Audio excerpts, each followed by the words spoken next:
Hello everyone, welcome back to Rakshita Dore YouTube channel. 4 ದಿನದಿಂದ ಬ್ಲಾಗೇ ಹಾಕಿಲ್ಲ. ಒಂದು ಸ್ವಲ್ಪ ಬ್ಯುಸಿ ಇದ್ದೆ, ಸೊ ಬ್ಲಾಗು ಕೂಡ ಮಾಡ್ಕೊಳಕ್ಕಾಗಿಲ್ಲ. ಎಲ್ಲಿಗೆ ಹೋದ್ರೂ ನನ್ನ ಮಗಳನ್ನ ಹಿಡ್ಕೊಳ್ಳೋದು, ನನ್ನ ಮಗಳನ್ನ ನೋಡ್ಕೊಳ್ಳೋದೇ ಆಗುತ್ತೆ. ನನಗಂತೂ ಬ್ಲಾಗು ಕೂಡ ಮಾಡ್ಕೊಳಕ್ಕಾಗಿಲ್ಲ. ಸ್ವಲ್ಪ ಮಾಡ್ಕೊಂಡಿದ್ದೀನಿ, ಅದನ್ನು ನಾಳೆ ನಾಳಿದ್ದು ಹಾಕ್ತೀನಿ. Keep watching. ಹಾಗೆ ನನ್ನ ವೀಡಿಯೋಸ್ಗಳಿಗೆ ಲೈಕ್ ಮಾಡಿ, ಶೇರ್ ಮಾಡಿ, ಸಬ್ಸ್ಕ್ರೈಬ್ ಮಾಡ್ಕೊಳ್ಳೋದು ಮಾತ್ರ ಮರಿಬೇಡಿ.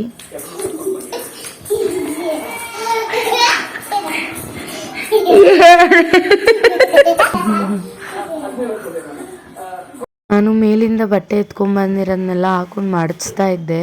ಸೊ ಅದರಲ್ಲಿ ನಮ್ಮ ಹಸ್ಬೆಂಡು ಟೀ ಶರ್ಟ್ ಎತ್ಕೊಂಡು ಹೆಂಗೆ ಹಾಕ್ಕೊಂಡು ಫುಲ್ಲು ಓಡಾಡ್ತಾ ಇದ್ಲು ಮನೆಯೆಲ್ಲ. ಸೊ ಅವಳಿಗೂ ಸ್ನಾನ ಮಾಡಿಸಿ ಅವಳನ್ನೂ ಕೂಡ ರೆಡಿ ಮಾಡಿದೆ. ಒಂದು ನಿಮಿಷನೂ ತರಲೆ ಮಾಡದೆ ಇರೋದೇ ಇಲ್ಲ ಅವಳು. ಪೌಡ್ರನ್ನೆಲ್ಲ ಹಿಂಗೆ ತಲೆ ಮೇಲೆ ಸುರ್ಕೊಂಡು ಹೆಂಗೆ ಆಡ್ತಾಳೆ ನೋಡಿ. ಬೊಟ್ಟು ಕೂಡ ಇಕ್ಕಿಸ್ಕೊಳ್ಳಲ್ಲ, ಒಂದು ಬಟ್ಟೆ ಹಾಕಿಸ್ಕೊಳ್ಳಲ್ಲ. ಅವಳನ್ನ ಎತ್ಕೊಂಡು ಹೋಗೋದ್ರೆ ನಿಂತ್ಕೊಳ್ಳೋದು ಇಲ್ಲ. ನಾನು ಕ್ಯಾಮ್ರಾ ಇಟ್ಬಿಟ್ಟು ಹೋಗ್ಬಿಟ್ಟಿದ್ದೆ ಒಳಗಡೆಗೆ. ಹೆಂಗೆ ತರಲೆ ಮಾಡ್ತಾವಳೆ ನೋಡಿ. ಚಾರ್ಜರ್ನ ಎಳ್ದು ಬೀಳಿಸ್ತಾವಳೆ. ಅವಳಿಗೂ ಬಟ್ಟೆ ಎಲ್ಲ ಹಾಕಿ ನಾನು ಕೂಡ ರೆಡಿಯಾದೆ. ಸ್ನಾನ ಮಾಡಿಸ್ಬಿಟ್ಟು ಬಂದ್ಬಿಟ್ಟು ಮೈಗೆಲ್ಲ ಪೌಡ್ರ್ ಹಾಕೋಣ ಅಂತ ಅಂದ್ಬಿಟ್ಟು ಹಾಕ್ತಾಯಿದ್ರೆ ಅವಳೇನೆ ಪೌಡ್ರ್ ತಕೊಂಡು ತಲೆ ಮೇಲೆಲ್ಲ ಹೆಂಗೆ ಹಾಕೊಂಡವಳೆ. ಬೋರ್ಡ್ ತಲೆ ಮೇಲೆ ನೋಡಿ, ಬೋಡಿ ಅದಲ್ಲಿ ಮಾತಾಡಕ್ಕೆ ಬಿಡಲ್ಲ ಅವಳು. ನಾನು ಬರ್ತೀನಿ ನಾನು ಮಾತಾಡ್ಬೇಕು ಅಂತಾಳೆ. ಏನ್ ಮಾತಾಡ್ತಾಳೆ ಕೇಳೋಣ, ನೀರು ಎತ್ಕೊಂತೀನಿ. ಮಾತಾಡು, ಹೇಳು. ಏನ್ ನಿನ್ ಕಷ್ಟ? ಏಯ್, ಏನ್ ನಿನ್ ಕಷ್ಟ? ಏನಕ್ಕೆ ಬರ್ತೀನಿ ಅಂತ್ಯಾ?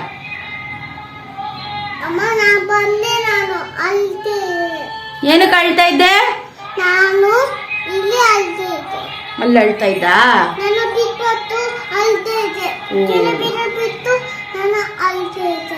ಅದು ನೆನ್ನೆ ಏನ್ ಮಾಡಿದ್ಲು ಅಂತ ಅಂದ್ರೆ, ಇಲ್ಲಿ ನಮ್ದು ಇದಾಕಿದೀವಲ್ಲ, ದಿವಾನ ಹಾಕಿದೀವಲ್ಲ, ಇಲ್ಲಿಂದ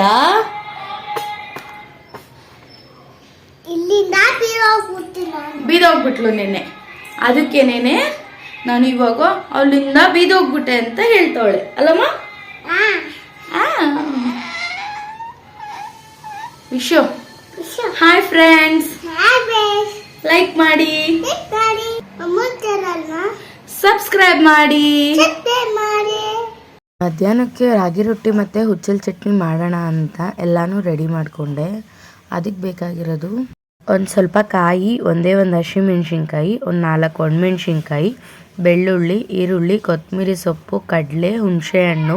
ಆಮೇಲೆ ರಾಗಿ ರೊಟ್ಟಿ ಮಾಡೋಣ ಅಂದ್ಬಿಟ್ಟು ಬೌಲ್ಗೆ ರಾಗಿ, ಒಂದು ಕಪ್ಪಷ್ಟು ರಾಗಿ ಹಸಿಟ್ಟು, ಆಮೇಲೆ ಈರುಳ್ಳಿ, ಹಸಿರು ಮೆಣಸಿನ್ಕಾಯಿ, ಕೊತ್ತಂಬರಿ ಸೊಪ್ಪು ಇಷ್ಟನ್ನು ಹಾಕ್ಕೊಂಡು ಕಲಿಸ್ಕೊತಾ ಇದ್ದೀನಿ.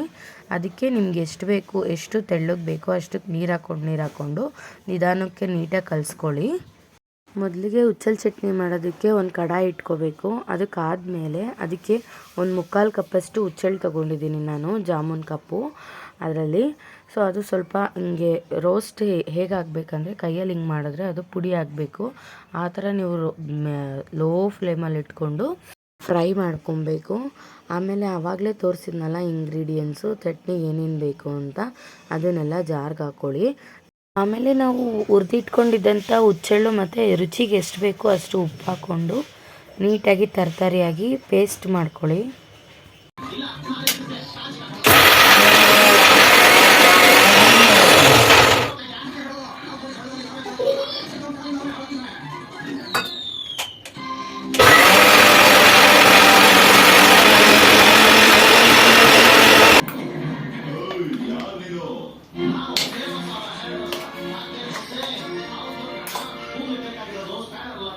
ಚಟ್ನಿನ ತರ್ತರಿಯಾಗಿ ಪೇಸ್ಟ್ ಮಾಡ್ಕೊಂಡಾದ್ಮೇಲೆ ಒಂದು ಅರ್ಧ ಈರುಳ್ಳಿನ ಚಿಕ್ಕದಾಗಿ ಕಟ್ ಮಾಡಿ ಚಟ್ನಿ ಮೇಲೆ ಹಾಕ್ಕೊಂಡು ಮಿಕ್ಸ್ ಮಾಡಿಕೊಂಡ್ರೆ ತಿನ್ನಬೇಕಾದ್ರೆ ಅದು ಬಾಯಿಗೆ ಸಿಕ್ಕಿದ್ರೆ ಟೇಸ್ಟಿಯಾಗಿರುತ್ತೆ. ಇನ್ನೂ ಆವಾಗಲೇ ಕಲಸಿಕ್ಕಿದೆ ರಾಗಿ ರೊಟ್ಟಿಗೆ ಹಿಟ್ಟನ್ನ, ಅದು ಸ್ವಲ್ಪ ಇವಾಗ ನೀರು ಬಿಟ್ಕೊಂಡು ಇವಾಗ ರೊಟ್ಟಿ ಮಾಡಿದ್ರೆ ಚೆನ್ನಾಗಿರುತ್ತೆ. ಒಂದು 10 ನಿಮಿಷ ಕಲಸಿಕ್ಬಿಟ್ಟು ಒಂದು 10 ನಿಮಿಷ ಬಿಟ್ಟು ಆಮೇಲೆ ರೊಟ್ಟಿ ಮಾಡಿದ್ರೆ ಅದು ಚೆನ್ನಾಗಾಗುತ್ತೆ, ರೊಟ್ಟಿ ನೀಟಾಗಿ ಬರುತ್ತೆ.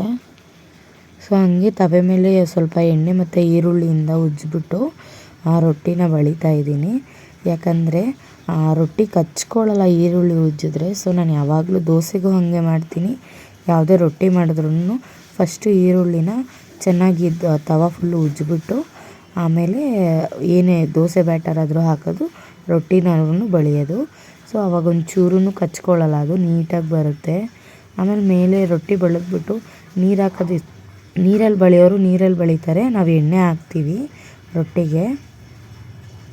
ರೊಟ್ಟಿ ಹಾಕಾದ್ಮೇಲೆ ಬಿಸಿ ಬಿಸಿ ರೊಟ್ಟಿ ಮೇಲೆ ತುಪ್ಪ ಹಾಕ್ಕೊಂಡು ಹುಚ್ಚಲ್ ಚಟ್ನಿ ಹಾಕ್ಕೊಂಡು ತಿಂತಾಯಿದ್ರೆ ಸ್ವರ್ಗ. ಸಕ್ಕತ್ತಾಗಿತ್ತು ನಮ್ಮ ಮನೇಲಿ ಮಾತ್ರ. ನಾನಂತೂ ಬಿಸಿ ಬಿಸಿ ಒಂದು 3 ರೊಟ್ಟಿ ತಿಂದಿದ್ದೀನಿ ನಾನು.